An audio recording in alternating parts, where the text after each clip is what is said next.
So when we talk about endocardial Cushing defect, the other name for it is atrioventricular septal defect. And let's just redraw. Okay, so again, you have a structure coming from above, okay, and a structure coming from below, and structure on this side. So the developing heart develop in a fashion like this. So the upper structure will give rise to the atrial septum, and the lower structure will give rise to the ventricular septum. They're supposed to come and meet all the structures in the center. So this atrioventricular plane, over the left side, you'll get the tricuspid valve, on the right side, a mitral valve. So you can have a complete or a total endocardial Cushing defect where these structures don't come. So this is the most severe form. So the structures do not meet at all. So you'll get a ostium primum atrioseptal defect, and then you get a ventricular septal defect. You have a problem with the mitral valve and a problem with the tricuspid valve. But you can also have a partial endocardial Cushing defect. So you can just have just a atrioseptal defect, such as the primum, or just a ventricular septal defect, and you can have any combination of mitral or tricuspid valvular problem. So when we talk about atrioventricular septal defect, it's an abnormal or inadequate fusion of the superior and the end. So we thought this is the superior, and then you have the inferior endocardial cushions with the mid portion of the atrial septum and the muscular portion of the ventricular septum. Okay, so in a very simplistic or simplified version, this is what happened. So you have a failure of the superior endocardial cushion or the inferior endocardial cushion. Okay.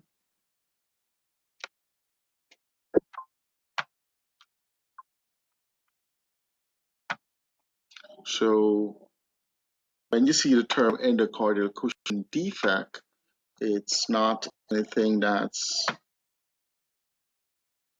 okay. Is it also called trisomy 21? No, that's something completely different. Okay, so again, a partial endocardial Cushing defect is your ostium primum defect because the superior endocardial cushion did not come down to meet the AV plane. And as I pointed out before, when you look at the valve, the AV valves are on the same plane. That is a tip-off. That's a tip-off that you're talking about an endocardial Cushing defect. Once because we know that the tricuspid valve is supposed to be situated lower in the ventricle than the mitral valve, but these valves are on the same plane. So this is a partial endocardial Cushing defect. So with a partial endocardial Cushing defect, of course, the ostium primum, and then you have the cleft anterior mitral valve, and because of the atrial septal defect, you have increased blood flow on the right side of the heart, increased pulmonary flow. So you'll get right heart volume overload.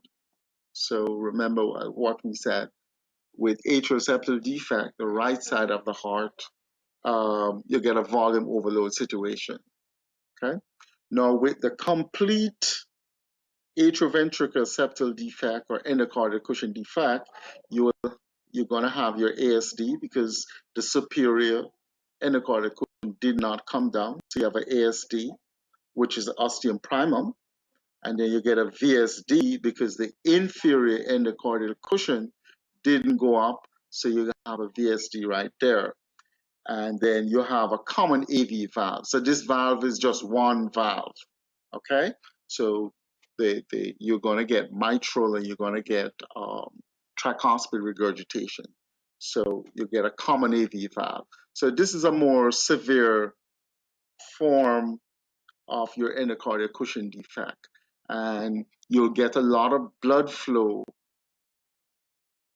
on the right side of the heart and increase pulmonary flow. And as a result of that, you'll get pulmonary hypertension. So with the complete atrioventricular septal defect, you'll get volume overload, increased pulmonary flow, and pulmonary hypertension. So that's your endocardial cushion defect. So you have a partial and you have a complete. And if you just remember this diagram, then you can figure out what you're dealing with. So let's move on to ventricular septal defect, VSD. And that's an opening in the ventricular septum. There are four main types. We talk about a membranous, which is the most common type in adults. You have a muscular, it's more common in children.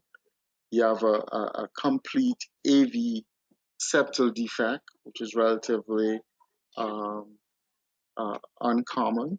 And then you have a supracrystal VSD, which is relatively rare. The supracrystal VSD is more common in the Asian population. Okay, so what are some of the signs and symptoms of a VSD? Patient may be completely asymptomatic. They come to the echo lab for some other reason, and you find that there's a VSD. When a VSD is clinically significant, the left side of the heart becomes dilated. So with a VSD, the left side of the heart is dilated. And then those patients will have shortness of breath, usually with exertion. If the shortness of breath is at rest, then it's pretty severe. In children, failure to thrive, they don't grow in the normal fashion.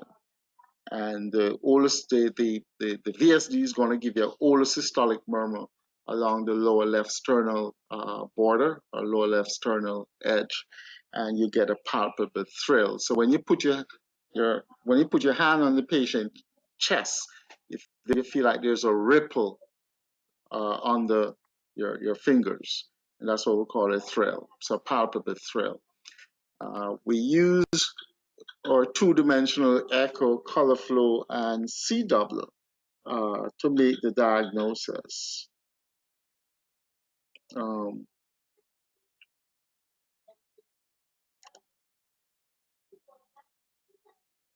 Okay, so those are the modalities that we use. So with the two-dimensional image, you have to get multiple views. So a good view is your short axis at the level of the aorta, and if you get a flow, okay, all right. So if you get so when you look at the short axis at the level of the aorta, if you get a jet or a flow which is before the 12 o'clock position, then that's a membranous VSD. If it's beyond the 12 o'clock position, then that's a supracrystal VSD. And we'll show you what that looks like, because that's very, very important in your distinction. So you have to be able to distinguish membranous VSD from, say, a supracrystal VSD. So multiple views, and you may see the defect. Um, we There was a recent echo that was done at one of the facilities that show a very large defect, so you could see it. Okay, there was no ambiguity. The VSD, you can see it. Okay, so with VSD, you get dilatation of the left side, so left ventricular dilatation. And then if you have pulmonary hypertension, you can get right ventricular hypertrophy. So the color flow Doppler, you put it across the septum, because that's, you're looking for a ventricular septal defect. But also in the short axis view, uh, you can distinguish between a membranous and a supercritical VSD. So short axis at the level of the aorta, and you put your color flow across the aorta. If the flow is before the 12 o'clock position, then it's a membranous. If it's after the 12 o'clock position, then it's a supercritical VSD. Remember, majority of your VSD is going to be membranous. And then with the continuous wave Doppler, you do the same thing. You can identify flow across the septum. And you can use the continuous wave Doppler to calculate the right ventricular systolic pressure, because the flow across the VSD will give you the gradient. Remember that gradient is equal to 4v squared. So if you get your velocity across the VSD, you square that and you multiply it by 4, then you get the gradient across the VSD.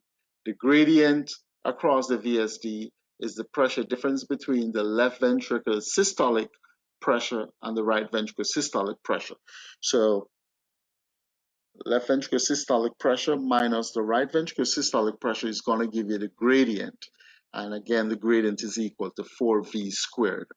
Okay, so the velocity across the VSD, you're going to square it, multiply it by 4.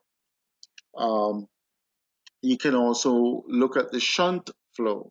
Remember, shunt flow, the pulmonary flow divided by the systemic flow, and the pulmonary flow is 0.785 times d squared times the TVI across the pulmonary circuit, or across the right ventricular flow tract. And then the systemic flow is 0.785 times d squared times the TVI across the left ventricular flow tract. So pulmonary flow divided by systemic flow, that is your shunt flow. Again, it's a very good concept, but clinically it's not very helpful. It's best to use, look at the left side of the heart. If the left side of the heart is dilated, and if the patient is symptomatic, then you need to intervene. You need to close that VSD. All right, so let's look at what we're talking about. So it's a parasternal long axis view, and if you put your color and you see something looking like this, I mean, this is very evident. This is clear cut that there's an abnormal flow right here, and it's more than likely a membranous VSD. But this is what we're talking about. So short axis at the level of the aorta. Sorry, this is no, this is got short axis at the level of the aorta, and you put your color flow and you get a jet right here. Remember, the 12 o'clock position is right here. This is the 12 o'clock position, I mean straight down. So if it's before the 12 o'clock position, it's a membranous. If it's after the 12 o'clock position, then it's a supercritical. And supercritical VSD is more common in Asian population. Okay, so sometimes you have to go to the 5-chamber view. So remember, 5-chamber view, ventricular septum. You can open, when you open the aorta, you can see the lower portion of the ventricular septum. And if you look right here, there's a flow. There's a flow right there, which is also a membranous VSD. Okay, and you get your CW. So you put your continuous wave Doppler right there, and you get the flow, the velocity. So the peak velocity, if you square it and multiply it by 4, you get the gradient. Okay, and then the gradient is the difference between the LV systolic and the RV systolic pressure. The pressure gradient, the difference in the pressure, which allows the flow to occur. Okay, and we show you how to do that. The people who are doing exams, sometimes they ask you to calculate the right ventricular systolic pressure.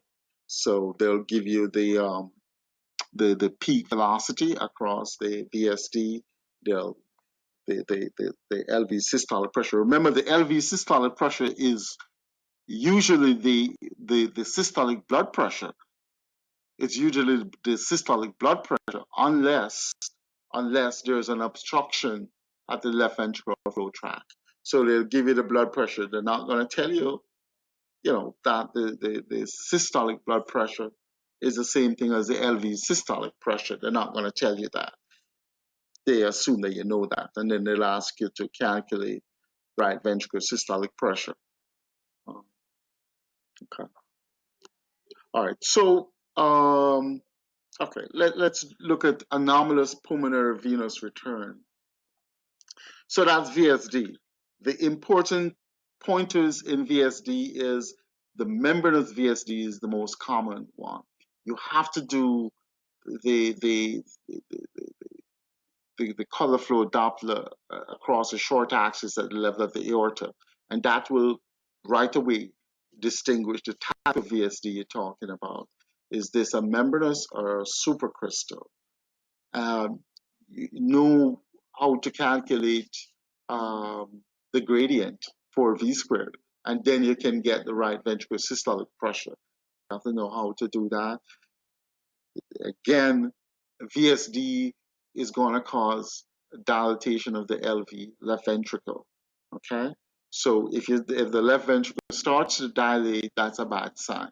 That means the patient is decompensating. All right, and then especially if they're symptomatic, shortness of breath with exertion, stuff like that. Then anomalous pulmonary venous connection or anomalous pulmonary venous return. We know that the pulmonary vein is supposed to drain into the left atrium. That's a normal anatomy. Pulmonary veins, 4 of them, drains into the left atrium. However, there are some congenital condition where the pulmonary veins, it may be partially draining into the right atrium, or sometimes you have total anomalous pulmonary venous return, where all of your pulmonary veins are draining into the right atrium. That total anomalous pulmonary venous return, that have to be corrected in as soon as the baby is born, whereas the partial anomalous pulmonary venous return can be corrected at a later time. Okay, so when we talk about total anomalous pulmonary venous connection or return, so all 4 pulmonary veins connect to the systemic circulation. Okay, so they usually drain in the right atrium. It may drain into the superior vena cava or the inferior vena cava. Okay, these patients usually have a patent foraminal valley or an atrioceptal defect, and this is necessary for survival, because remember the pulmonary veins, they drain uh, oxygenated blood, and that oxygenated blood's supposed to be on the left side and then travel to the left ventricle through the aorta and then supply the head and neck and stuff on the rest of the body. So if these oxygenated blood is flowing into the right atrium or the superior vena cava or the inferior vena cava, it's on the right side. So you need some communication with the left in order for that individual to survive. So it's either PFO, which is going to connect the right atrium to the left atrium, or a atrioceptal defect. So that's necessary. Um,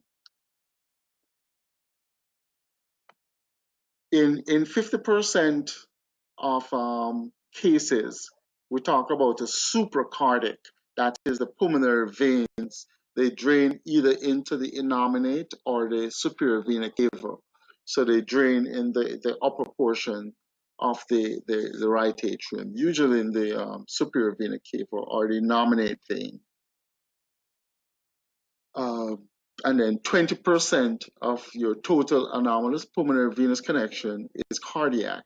That is, it drains into the coronary sinus or the right atrium itself, directly into the right atrium or coronary sinus.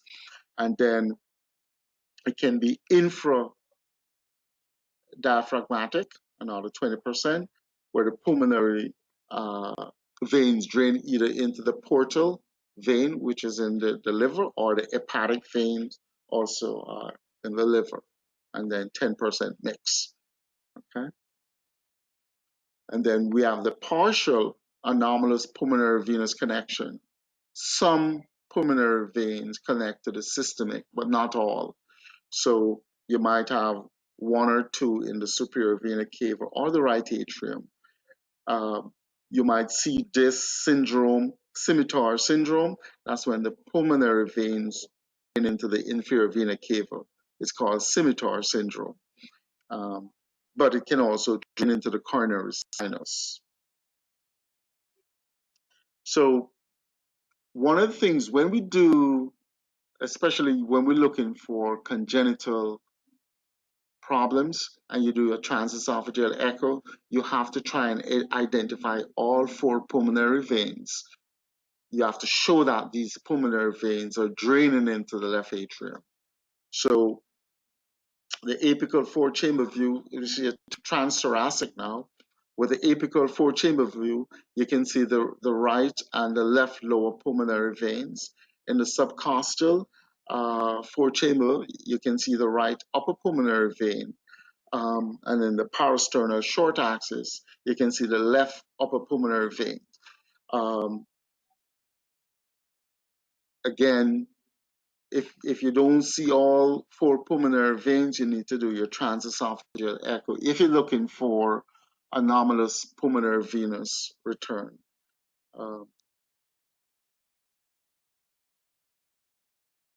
This is just showing you that, you know, in the four-chamber view, you know, you have your pulmonary veins, okay, right and left pulmonary veins.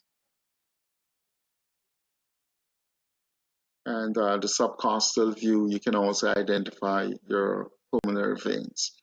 And if you're not seeing all four pulmonary veins with the transthoracic echo, you have to go on to your transesophageal echo.